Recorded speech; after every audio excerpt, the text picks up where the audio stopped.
Hello, everybody. Can you hear me? Yes, wonderful. So I'm Sarah, and it's such a delight to be here today to talk to Nikita, whose work I absolutely adore. And I think this is the second event we've done together. So excuse us if we just start to chat. But a quick note on format before we kind of really get into it. So we'll do roughly 35 to 40 minutes where Nikita will perform some of her work, and we'll have a bit of a chat, and then it'll be time for questions. So I'll try and do about 15-20 minutes at the end for questions from the audience. Please don't be shy. Nikita is lovely, and you all look like lovely people. So yes, please put your hands up and we'll get you a mic, but I'll come back to that again later. So I just want to introduce Nikita properly before we get going. So Nikita Gill is a British Indian writer and artist living in the south of England. With a huge online following, her words have captivated hearts and minds all over the world. Nikita's an ambassador for National Poetry Day and is a regular speaker at literary events. And the lovely, lovely book that we are here to talk about today is Great Goddesses, Life Lessons from Myths and Monsters, which you can see copies of over there, and you can get signed afterwards. So welcome to you. It's lovely to have you here today. So I'm going to get you to kick off with a reading, if that's okay. And I understand you're going to read to us from the beginning of the book. Yes, we'll start with the first one. Thank you so much, everyone, for coming here. I really appreciate it. So this is right at the beginning of the book. It's the first poem. It's called A Mortal Interlude. I lost a god once. It's easier done than people think. Forget a prayer once in a while, or simply grow grief in your kitchen window, along with the basil and the rosemary. Somewhere inside my heart, I misplaced my faith, misunderstood my own origin story, became a person half tragedy, more misery, and I started to relish it. I reveled in this losing of everything that I thought I was, the lack of self-care. The drowning becomes such a needful thing when you think there is nothing left to look forward to. When my faith came back to me, like the forgiving water of a river, to the pebbles that it smooths by constant weather and wear, I asked myself, what happens to the gods when their people forget how to know them? What happens to their fearsome might when their fervent belief fades? Do you think they are still powerful when they become less than a memory? Or do you think without the power of prayer, everything that makes them immortal is nothing but a facade? Thank you.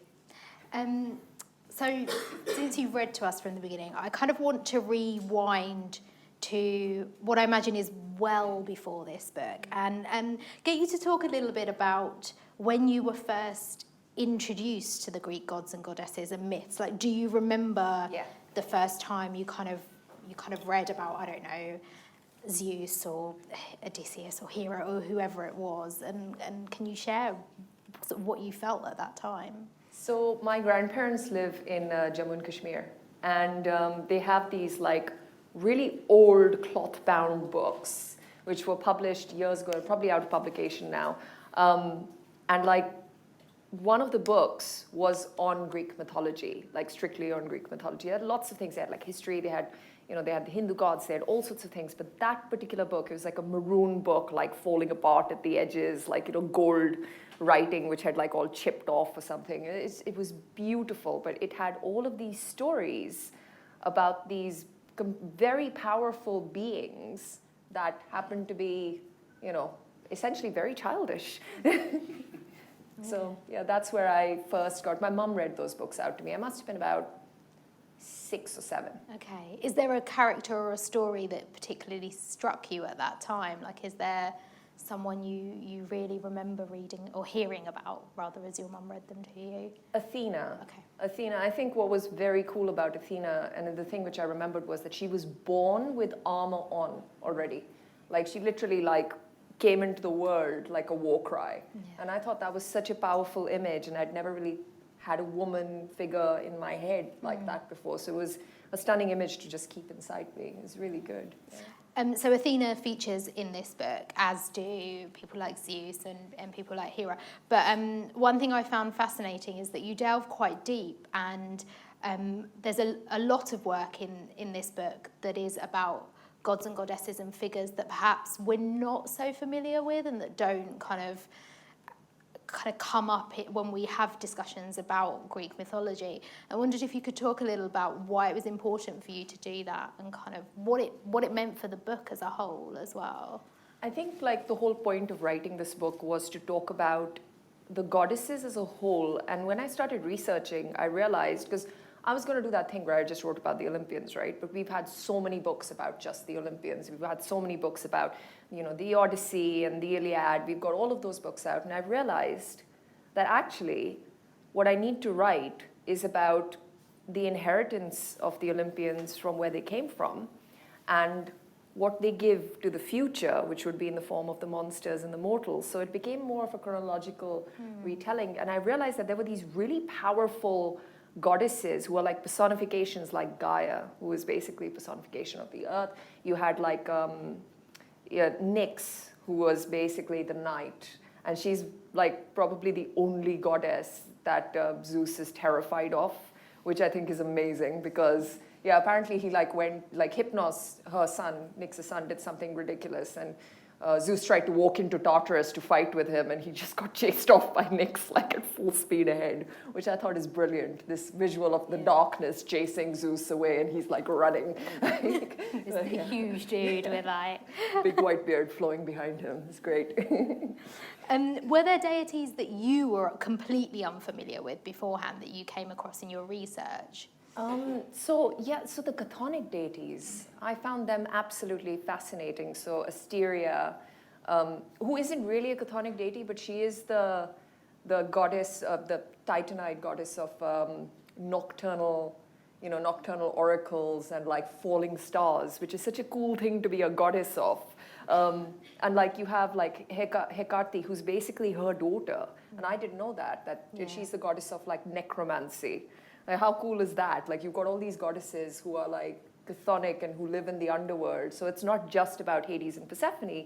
You've got all of these other very powerful goddesses who live alongside them.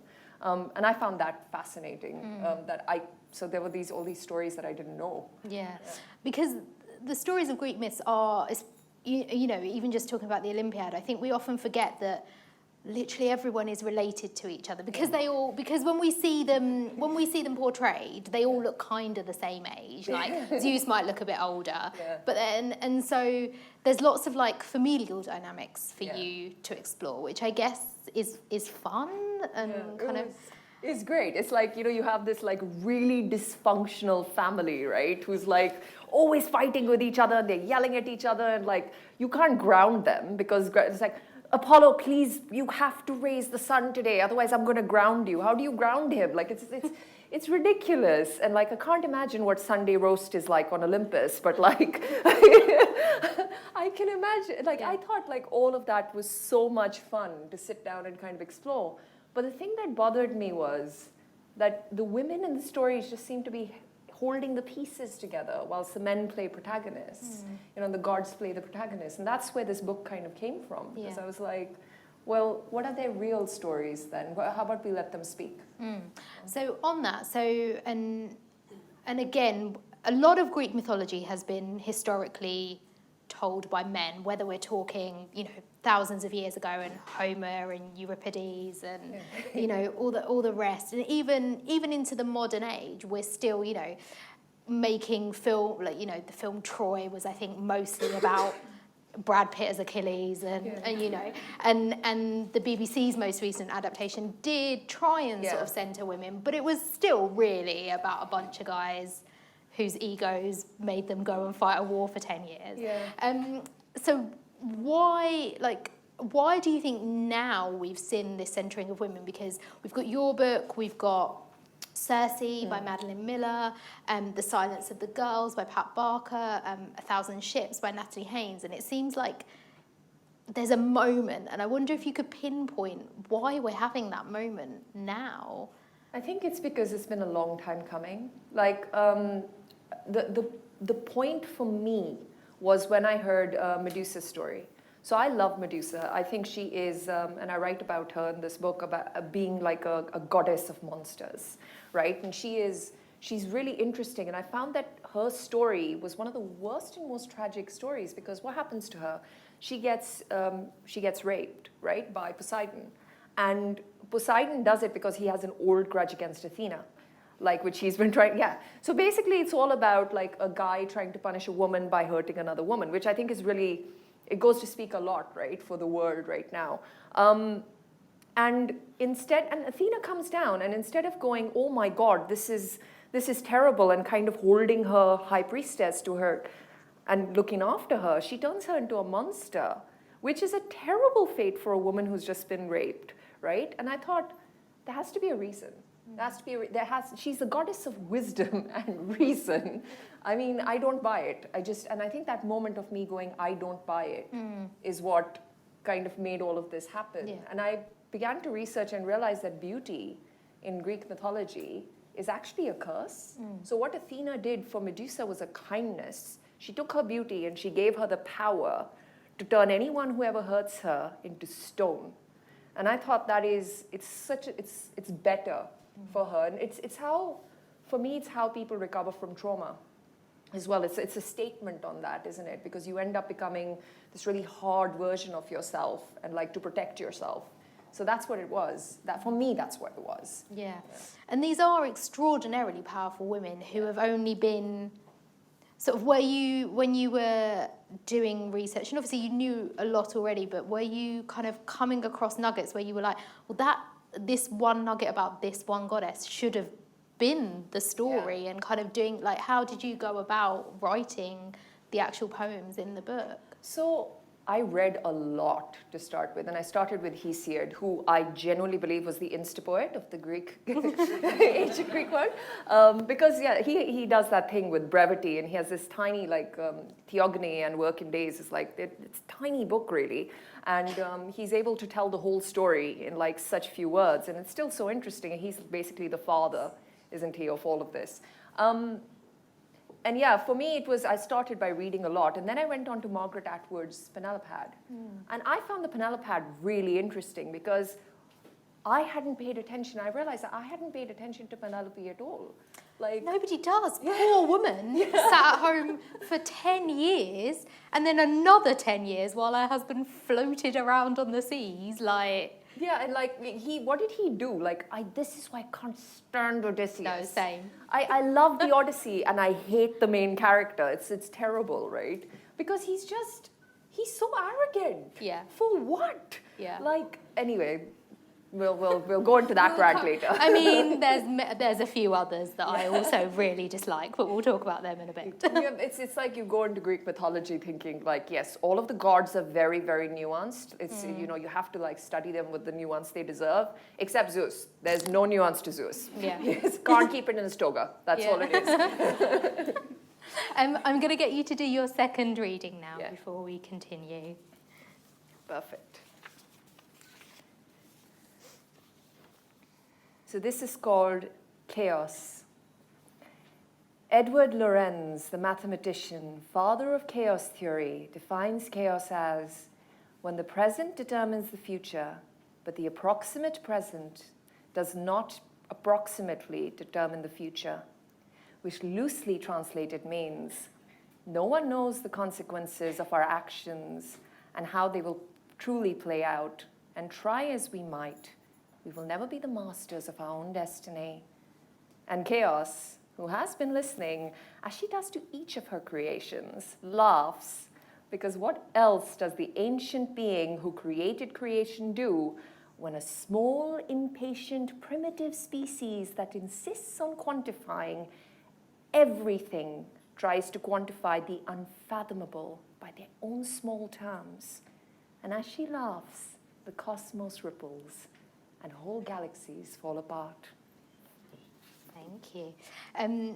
So one thing I want to discuss with you is, and we heard a little bit in that poem, is the idea of power, because I think one thing when we think of the Greek gods and indeed Roman gods and Egyptian and many others, is that they were all powerful beings. But you've already touched on the fact that they were terribly dysfunctional. And I wondered if you could talk a little bit about exploring those power dynamics and kind of the shattering of those power dynamics as well in your work. Because I think a lot of a lot of the deities kind of come off badly in your work, like the men especially, who have formerly never had a weakness. Yeah. I think it's about accountability. I think no one's called, like, so Zeus and Poseidon especially, held them accountable. And I thought, who better to hold them accountable than Hera and Amphitrite, who, honestly, Amphitrite is such a cool goddess, right? She's older than Poseidon ever was. She's older than Olympian arrogance. She is more ancient than anything. The sea belonged to her long before it belonged to Poseidon. And she's just such a powerful goddess, and like nobody gives that credence to them. So my whole point was not just holding these characters accountable, it was getting the things that they were most terrified of, or the people who they were most terrified of, to hold them accountable in this book. And that's what I've done. It's not about me, it's about the goddesses who they have treated horribly, holding them accountable for what they've done. And I think that's what I tried to do with, like, restructuring this book, really. Yeah. And one of the ways you've done that is you've taken something that's very, very, very old, and the way that you have told these stories and the sort of things that you've extracted from them makes them extremely relevant for right now. So there's a poem called Zeus After, which, as I read, I was like, we could call this like Harvey Weinstein after, like, and it was, and there's various other topics you touch on as well. And I wondered, firstly, when you started this book, did you realise that you were going to be writing something that was, so right for right now? I think, like, the whole point of writing this book for me was to make the stories, so it was a big task, right? Because I did all of the academic research, and then I had to take the stories and put my own interpretation on them, give the goddesses and these mortal women and the monsters their voices. On top of that, make it really relatable so people, when they pick it up, like, they go, oh, I can, I don't have to know all about Greek mythology to understand what is happening in this book. It could be anyone talking to anyone, really. Which is why I also included a glossary with the original kind of tales in it, because I thought that was really important as well. The whole point of writing this book really has been just to reconstruct everything, which I had so many questions as a child, right? So my mom would tell me, and then Zeus disguised himself as a bull and did these terrible things. And it just is, like, written in such a way that it's, like, totally normal, right? And I'm just like, that doesn't sound very nice. Why did he turn her into a cow? Oh, he was hiding her from his wife. Is no one going to ask the questions of... But no one did. No one did. And it seems then that you always had these kind of, for want of a better word, like, doubts about the Greek gods and goddesses. But when you sort of went back and did all your research this time, was there any story that you came across that perhaps you had seen very differently when you were younger, and now looking at it again, you'd kind of... Because I think, like, Odysseus is, like, very much pitched as a hero, and especially when you're younger, and then I sort of read the Odyssey as an adult, and I'm just like, or like Paris, he's like this guy, this handsome guy, and actually he's just a sulky teenager in a man's body. And so I wonder if kind of there was a shift in perspective for you as well, and then that's what you're trying to do with the reader, is kind of sort of engage them in this shift of perspective about people they know about already. But this is it, like, even with the Penelope poem in here, it's like asking the question of, so when Odysseus was out of Ithaca, like out at Troy, doing all of his things, who do you think ran the kingdom? Because he was a king, right? So who ran the kingdom? Because she had a little baby. So it's not like the child could run the kingdom, it was her. And the whole story is about, like, how people are just, like, they don't realize that the only reason they are able to eat food and all of those things is because she is playing administrator. She's standing in the role of her husband, and she's ruling this kingdom. And, she just gets, like, cast aside as this kind of, like, oh, this loyal wife. But she's very clever. So it's all asking those kind of like questions, isn't it? Like, and for me, I think the story that really did it for me, which was like, oh yeah, this book has to be written sort of thing, right? Is it's a hard one to kind of pick because there's so many of them, but definitely it was Metis' story. So Metis is Zeus's first wife, and she doesn't get a lot of, she doesn't get a lot of credit. I actually had to go back and read that story again because she gets such a small mention. But she basically is the goddess of shrewd and cunning. And again, brilliant thing to be a goddess of, right? But then the story is very strange because he ends up tricking her and devouring her. And the reason he does that is because Metis and Zeus, she's basically Athena's mother. And it said that she'd give birth to Athena, but then after that she would give birth to a son who would defeat Zeus. So Zeus, being terrified because they have like a long history of, you've got Kronos who eats his children like they're cookies because he made them and apparently he can eat them. So it's like a continuing history of like just, fathers being afraid of what their sons can do and being defeated by their sons. So he basically devoured her, he ate her whole, which is an insane thing to do, but there we go, it's Greek mythology for you. And I thought that story was like, well, she's the goddess of cunning, and why? And what happens because if she's been devoured whole, she's actually still alive inside him because she gives birth to Athena. So what happens, and I've done that, I've kind of had this mother-daughter relationship, which is a bit strange because they're a bit cold to each other, at the same time as having like Metis' story and when she was in love and when she was warmer before he did that to her, and kind of giving her back that, she was a kingmaker. Yeah. What happens to kingmakers? Yeah. Well, I find it interesting that you said you had to read about her again because it was such a brief mention. And is it as simple as saying that because these stories have traditionally been written by men, that's why women are pretty much absent in these stories? They are kind of like, we'll just ignore her for 10 years or 20 years or whatever it is, or, is that why we haven't heard these stories before? Or is it something else? Is it to do with our definition of hero or something else? I think there was a poem I read recently about Medea who, sadly didn't make it into this book because I had to cut so much out because no one was going to read a 50,000 word book of poetry, right? It kind of was really interesting because what Medea does is she basically kills her children to get revenge on her husband who's leaving her essentially for a younger model. Again, Jason. Hero, great guy. Great guy. We all love Jason. He's such a great guy. And then you've got this woman, Medea, who essentially kills her brother for him, right? And then kills her children. And people look at Medea and think, what an awful woman she is. She has no connection to her family. And this poem basically says, change my name to a man's name. And then tell my story again. And tell me. Well, Agamemnon killed his daughter and nobody thought much of that. Definition of a deadbeat dad, right? Like, come on, right? The definition. Because the guy didn't, mind you, he did not have to get involved in that war.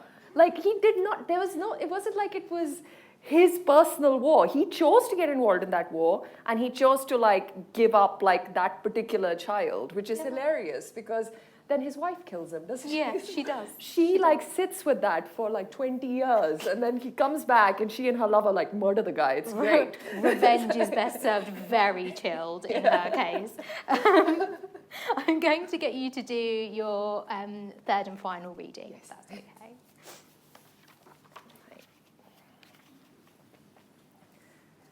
So this is called Eurynomé, the mother of all things. This is a lesser-known story. It is a Genesis entirely woman-whispered in the shadows when we meet in secret, plotting escapes from unwanted marriages or to untangle darker devil-deemed desires. They murmur, in the beginning of everything, from the bones of chaos, rose a girl who built the universe, the stars, the planets, all because she was looking for a place to dance.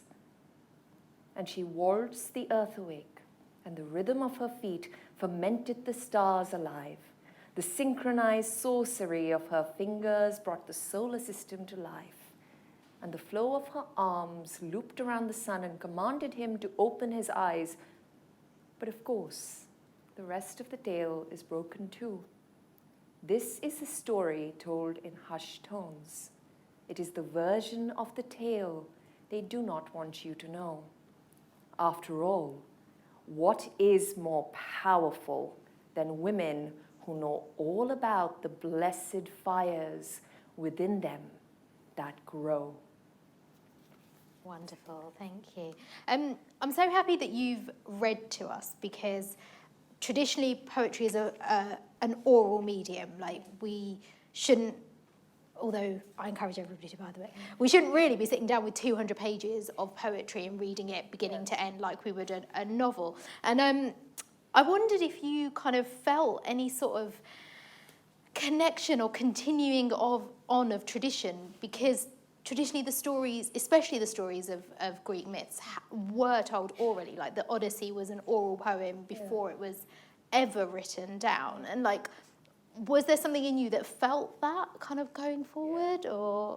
I did feel a bit like, so I do think I have this interesting perception of like the fact that it is an oral tradition. It kind of feels like it's a bunch of bros sitting down and doing Dungeons and Dragons, right? It's like, that's what it feels like. That's how the story has gone on for so long. That's how people have written like this massive epic, because that's what Dungeons and Dragons does. You just like sit there, it's like, you know, I don't know, like you've got like your master of like who's saying like, okay, Achilles, you're in. And Achilles is like, okay, what happens? Oh, Patroclus has been like, Patroclus has been killed. Fine, I kill everyone. You can't kill everyone. Fine, I'll fight a river. No, you can't fight a river. He's already gone to fight a river. That's basically how, like, I genuinely think it's a Dungeons and Dragons game, which is why I look at poetry and go, this can be so much fun, which is what this book was all about as well. It was just having fun, which is why there's that whole section of just us going, like, my writing going a bit like, what would they do if we brought them into 2019? Yeah. You know? Yeah, and you've got some great stuff that is kind of set. I mean, it doesn't explicitly say the date on it, but it's very clearly like these all-powerful beings sitting at bars getting drunk because they're depressed and things. And I thought that was really effective. And was that something you always wanted to do when you started this? Absolutely, absolutely. I'm actually working on something quite exciting, which is all about them. You know, what happens to pantheons when they come into the modern day? Because pantheons are so, they fight so much with each other, isn't it? But going back to what you were saying about the poetry, I encourage people to read this book to each other.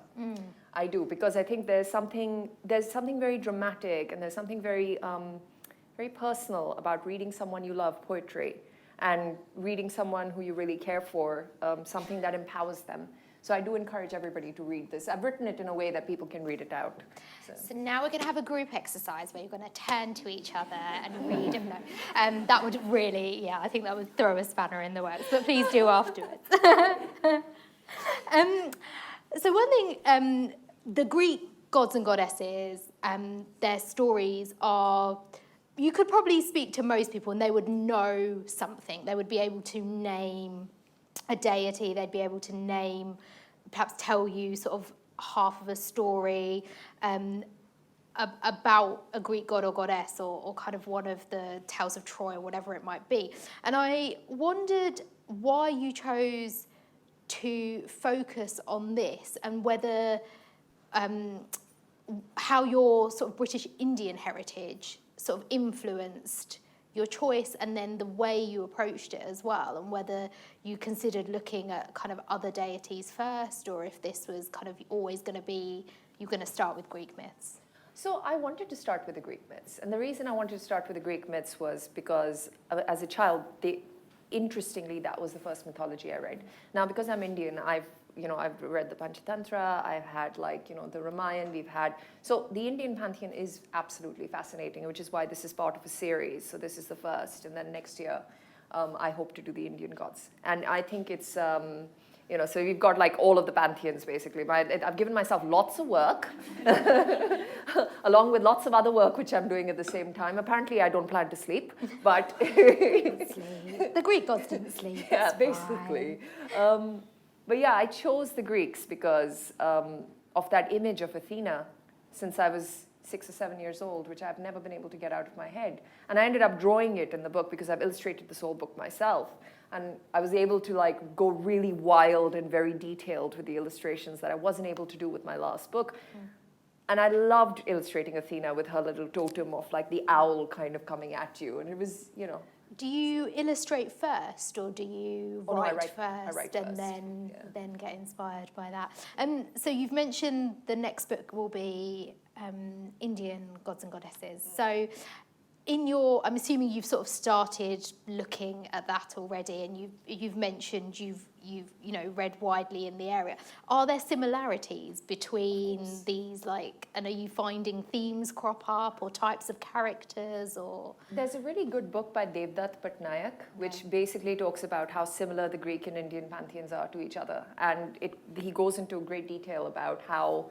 And Devdutt Patnaik he's brilliant. He's a mythologist, he's a historian, he's able to like cover a lot of what we know about Hindu mythology. But again, the goddesses kind of feel a bit left out in Hindu mythology as well. They're just like it, and they've been sanitized. Now, because of the culture that we come from, like it feels like there are all these erotic like tones if you go back and you kind of study that have just been like slowly removed, And I find it really interesting how they've been removed. It's like entire goddesses who've just been like gone, okay, you are inappropriate. We're going to take you and put you over here, and we're going to talk about the nice ones over here. And it's just, I feel like doing that because there's so much sexual undertone there. And it's there in Greek mythology, but I was really surprised to find that Hindu mythology has it more. It's so maybe the next one is called Inappropriate Goddesses. Inappropriate Goddesses, yeah. We'll go from there. One more from me, and then we'll open up to questions from the audience. So I just wanted to ask you, and this, in some ways it might be a simple question, and in other ways it might be quite one with a vast answer, but why are we still fascinated by Greek gods and goddesses? Like, what is it about them that means we're still kind of reading and writing and talking and watching stories about them even though they are from so long ago and we've had so much literature and film and TV since then? It's because we are fascinated with things that remind us of ourselves, and especially the worst versions of ourselves, right? The Greek mythology, all the Greek gods are like essentially you take yourself and your worst quality and you amplify it 50,000 times and you give yourself like these crazy powers, and just go, just go out. Like, what if it was your job every morning to raise the sun or every night to like bring the moon out and you were just in a really bad mood that day? Like, that's basically what Greek mythology is. And I think that is fascinating to us. Like, it's so interesting to look at the gods and go, I see myself in them. That's it. That's what it is. Yeah. Wonderful. Right. We have a roving mic somewhere. Yes, we have one at the back. So if you can put your hands up if you've got a question, and we'll we'll start over there. But keep your hands up if anyone's got a question, because then we can get mics to you, and then we'll come up to the front here. Thank you so much for coming to talk about your new book. And I would like to,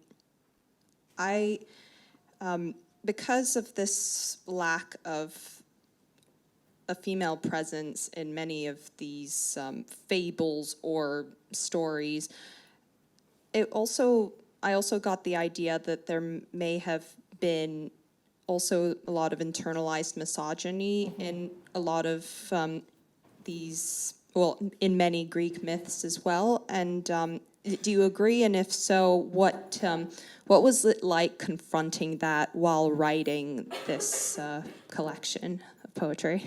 Thank you so much for that question, because that's something I did want to touch on. For instance, Hera, right? Like, I swear Hera is like the walking, talking personification of internalized misogyny. And it's interesting because I have given her like reasons for why she is like that. And I think it's because for Aphrodite and for Hera and for Athena as well, they were not able to attack the male gods because the male gods were so powerful that they were not able to attack them. So instead, they misplaced it and ended up attacking, the women instead. Like, so Hera, instead of like holding Zeus accountable, would go and kill the woman or like hurt her terribly and like murder the children that he's had. And it's because it was misplaced trauma. She didn't know what else to do. And she felt insulted. Like, she's a goddess of marriage, and her husband will not stay in bed with her. He'll go and do everything else, but he will not stay. And what do you do with that? And as I was going back into reading about Hera, it turns out that she was also Zeus's first victim. And there's this whole poem about how she was this young girl who just loved birds. And that's all she wanted to do with her life. She just wanted to love birds. And he did this awful thing to her, and it hardened her. And she said, well, I'm not going to let you forget it. I'll marry you so that you can see what you did every single day. So there's that confrontation happening in this book of like, why was she like that? What was it all about? And it was hard. It was hard to look at the amount of internalized misogyny. It was also hard to like realize, because I think all of us, to an extent, have some internalized misogyny within us. And it kind of led me to question my own, when I dislike another woman, why do I dislike her? What are the reasons? And really interrogate that and sit with that discomfort.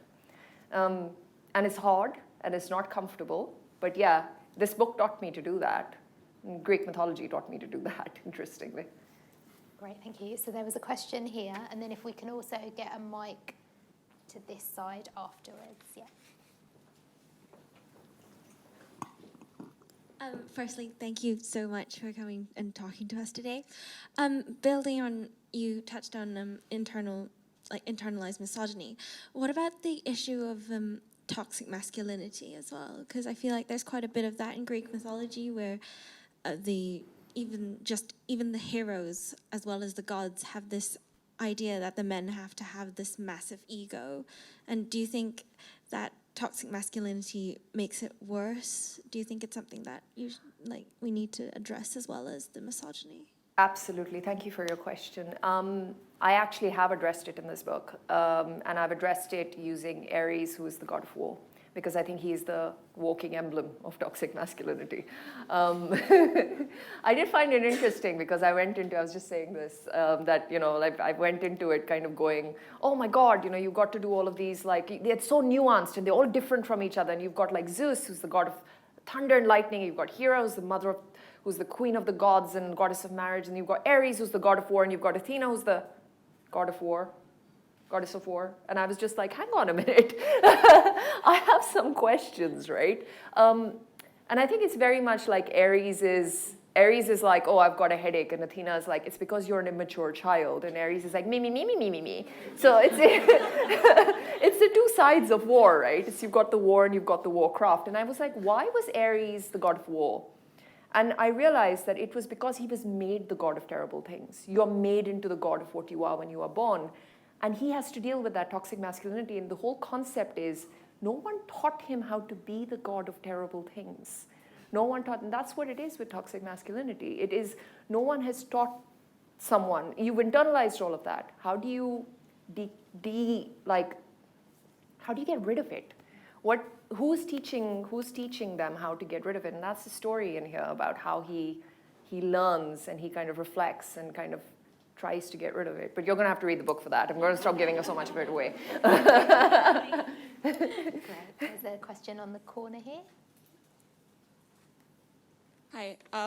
So not specifically about this book, but going back to, when your first books and so on, and moving through to here, how has your process of writing poetry changed?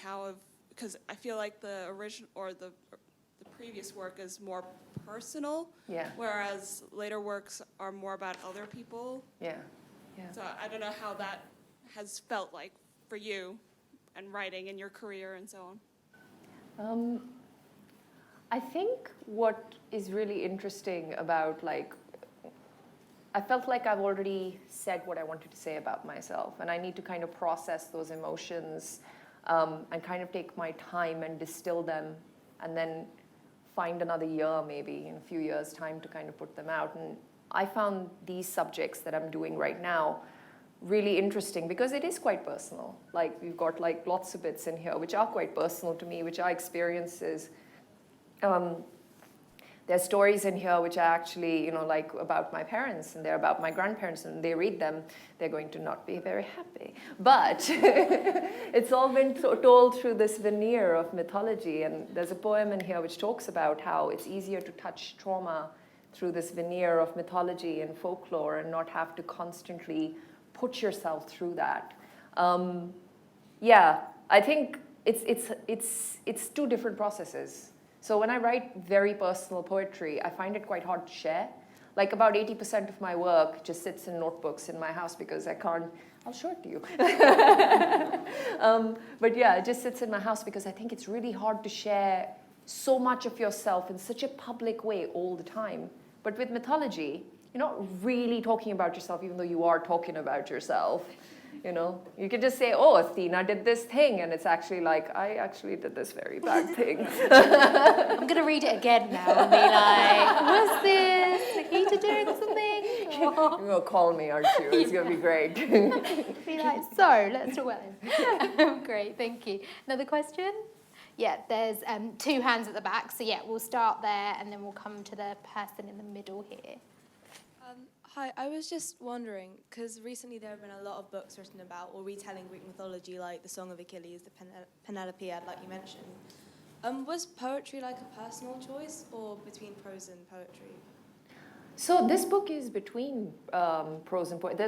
There's like short stories in here, there's poetry, there's like prose poems, there's all sorts in here. And I think so Song of Achilles, Circe, Silence of the Girls, the face that, the thousand ships, yes, that sailed south. And all of those books, they focus on one story, one character, and then everything that happens around that character.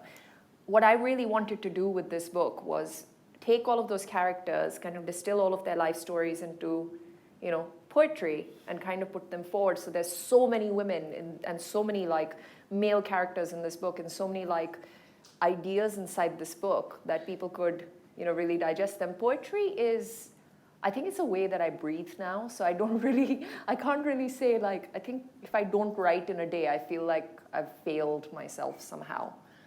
That's how important it is to me. So I don't know if I ever had a choice, because I was 12 when I started writing, and I can't remember a time before that.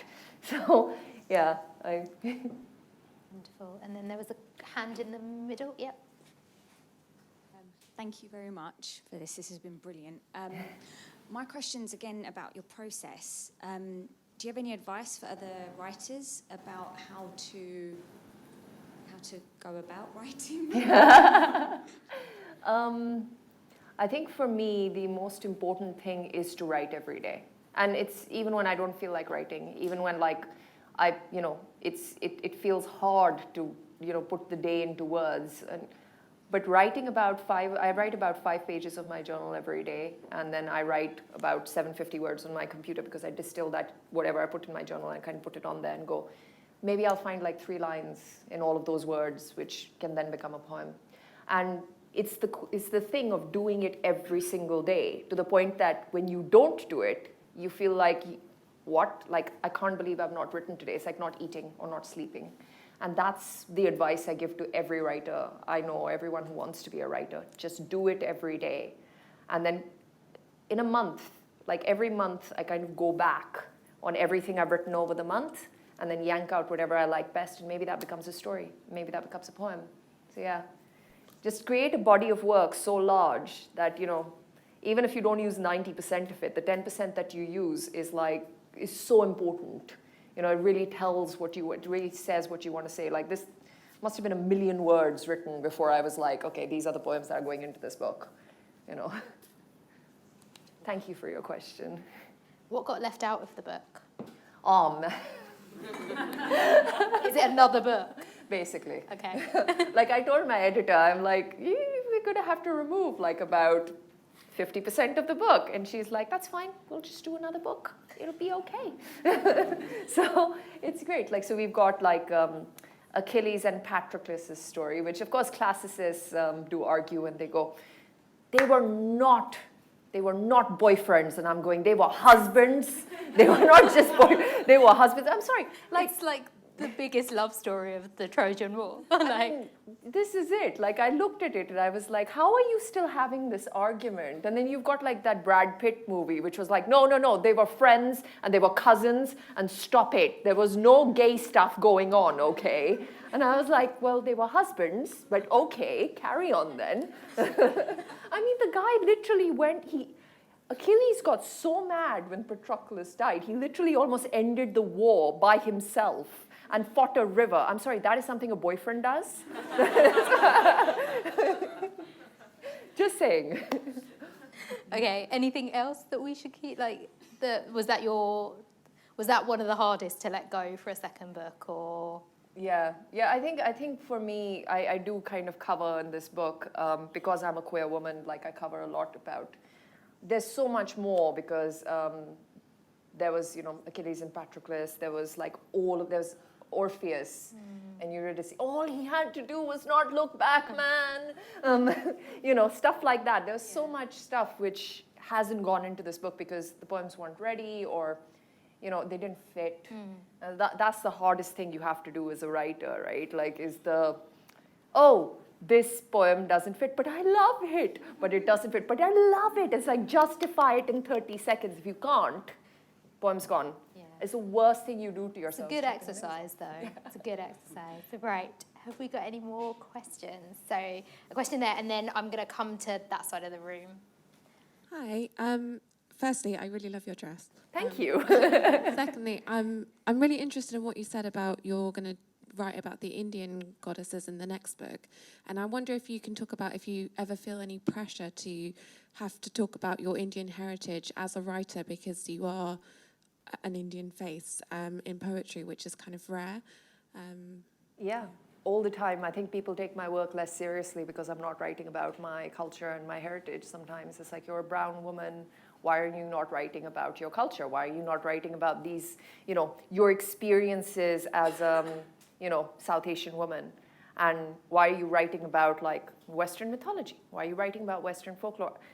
A lot of like criticism that I get is disguised in that veil of, why are you writing about this? And Toni Morrison, who passed away recently, and she was one of my heroes, there's an interview of her which circulated big, which said that, where she basically spoke about how she constantly gets asked when she's going to center white people in her work. So there's no way you can win. If you write about Western stuff, you will be questioned about why you're not writing about, and this is, as a brown person, this is what I experience. If you write about your own personal heritage, you'll be asked the other way. So there's no winning. Just do what you want to do, be brave with it, and ignore the haters. It's fine. Great. There is a question at the back on the corner there. Thank you so much. So I just had a quick question. It's just, I wrote it down. But do you think that it's easier now to raise girls or daughters because you have like a lot of female writers and even some male writers coming out and, talking about feminism? And if that's the case also, do you think that that feminism is really important to break like the shackles of toxic masculinity, and how are we going to raise our sons? Because I think now we talk about raising our daughters, but then also it's like, how are we going to raise our sons after all of this? I think thank you very much for that question. I think this is a topic which people are very uncomfortable broaching, is that, yes, we are raising our daughters to be warriors. So how are we raising our sons, and what is the right way to raise our sons? And I think it's a problem which I've had. You have like people kind of filling up that space, kind of playing these like almost paternal figures to like young men who are, I don't know, like Jordan Peterson, who has some, I'd like to treat him with a little bit of nuance, but at the same time, he makes it so hard, man. You're a bigger person than I am. But this is it, like we need to have like role models who are kind of telling our boys that no, if you don't treat a woman with respect, that makes you less of a man, not more of a man. You know, we need to start having those conversations. We need to start challenging, other men need to start challenging men on that behavior. And the more that happens, the more we will have sons growing up with, you know, that attitude. But until that conversation happens amongst men and that accountability happens, we can scream about it all we want as women. They're not going to listen to us. It's just, and I'm glad to see it slowly happening. It's just, it's going to take some time. That's it. But thank you. Appreciate that question. I feel like, was there another hand over there? I thought I saw one, but if not, I will swing back round. Yes, there's a question on the aisle here. Volunteered by someone else. Thank you very much. It's been a really fascinating discussion. I'm just curious about your research process. Yeah. You talked a little bit about it, but I was wondering whether you read a myth and then got inspired to write the poem, or whether you did a whole bunch of research and then started on the writing. So I got about 6 months to do everything on this book. Research it, illustrate it, write it, because that's just how it is. And also I don't have a life. That's all I do with my life is write and illustrate, and I literally, this is all I do. For the first 2 months, all I did was research. I read everything I could get my hands on. I went into Harvard University's classicist list. I did the Coursera course on it. I did everything to learn everything, because I had to distill every single story. And because it's so vast, there's no way that I could sit down and go. So all I did was I wrote in my book, like, okay, this god, this god, this god. These are interesting stories, and to go back on them. But first I had to, kind of process everything. And for me, that's what reading is. I don't interrupt my reading with writing, only because I find that it's really important to me to process whatever I've researched first. And yeah, I'll make little notes, but it's not poetry at the time. Poetry happens later when you've actually been able to digest it. Yeah. Thank you so much for your question. Great. I think we have time for, okay, I'll say 2 more because I can see 2 hands. So if we start at the back, right there, yep. And then we'll come right to the front row. Thank you so much. I have a question about goddesses in general. Do you think that they all have something in common where you say these are the main criteria that keeps them together, or do you think everyone is just unique by her own? Is there like a common ground, do you think? I mean, I think the common ground is the anger. Like, I felt like there was a lot of, there was this undertone of anger that all of them had, like Artemis, Athena, about being dismissed. Because they are these really powerful beings, but they get dismissed by the male gods all the time. You'll find all of these little stories, because Artemis is a wild girl in every way, and you think that she has like every power available to her. She seems very independent, but you still have stories about Apollo killing the one man she ever loved, and you've got like weird little nuggets here and there about how she's completely undermined. So I think it is the anger that keeps them all together. And they're very different people. They're very different. The goddesses in this book, at least, I've tried to make them very three-dimensional and kind of gone, they're whole people, because women get to be treated like 2D things. And that's the thing which I found all of them had in common. They were so angry. And it was a bit of digging to but it didn't take that long to find out why they were angry, because, well, they've been dismissed. Despite having all of these powers, imagine being dismissed, even though you're capable of basically destroying the universe. Yeah, and having to rein that in. So I found that really interesting, and that's the thing that kept them all together. Thank you for your question. Wonderful. And then we've got one right at the front here. I love your hair. Very cool. Thank you very much. Thank you, and I love your dress too. Oh, thank you. I kind of wanted to go back on what the lady mentioned about what we teach our boys. As you can see, I'm here with my girls, and I think a lot about what are people teaching their boys. And I think one of the things I want to ask you is, how important do you think it is for boys to be reading a book like this? And that's what I really worry about. And how do we do that? So, for example, amongst children, there's this great book called Goodnight Stories for Rebel Girls. Great book, and that's what I want the boys to be reading. But they don't, because now there's a Goodnight Stories for Rebel Boys. Yeah. So how do we get So one, do we think it's important? Do we think books like this have the power to change the way boys think? Yeah. And if we do, how do we do that? How do we change it so that they are reading this literature? So it starts when they're very young, right? Like there was something, I forget, there was a movie that came out with a little girl as a protagonist, and I was having this conversation with the producer of that movie, and she said that one of the questions that she got was, but don't you want boys to watch this? And I find that really interesting because it turns out that girls will watch a movie that centers a boy protagonist, but boys will not watch a movie. And that is a learned thing. It is a learned thing from a very early age where you are taught that you don't have to watch this. You don't. I used to do this. Like, my partner would not watch any movie which I used to watch all the action movies. I used to watch all the detective. Anything that he was interested in, I would have an interest in. But it didn't work the other way around. Broke up with that guy.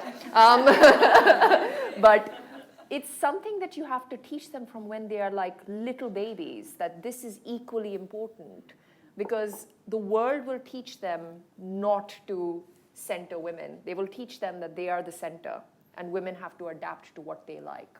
And that's what it is. I know that book came out, but I think it should be good, like if you kind of exchange and go, well, you read the boy one, you read the girl one, and we'll see what happens, right? They're reading those boy stories every day anyway. Yeah. When they do history, those boy stories are being read anyway. Yeah, yeah. It's about bringing the women forward, and it's so unacceptable. Yeah. I mean, it's going to have to be a big change in the education system as well, isn't it? Because you learned it in school. Like, even if you're doing the right things at home, they go to school and they have all of this, happening there. And I think that's why, books like Circe and Pat Barker's Silence of the Girls have to be required reading. You have to have an equal. When I was studying poetry in school, my entire reading list was male. Like, I literally had to go out and find Maya Angelou. I had to go out and find Audre Lorde. This is required reading. Like, in literature, they molded literature. Anne Frank changed the way that I saw teenage girls and what we could do. But it takes literally looking at those lists and going, we need to change all of it. And that's what it is required. And it's slowly changing. I wish it was faster, but we've got like other crazy stuff happening right now. We're not going to talk about that now. This is a free, it's a politics-free zone. And on that note, that's all we've got time for. Nikita will be signing books afterwards, so if you just let her get off the stage first. But in the meantime, if you can join me in thanking Nikita for her time today. And thank you to all of you as well.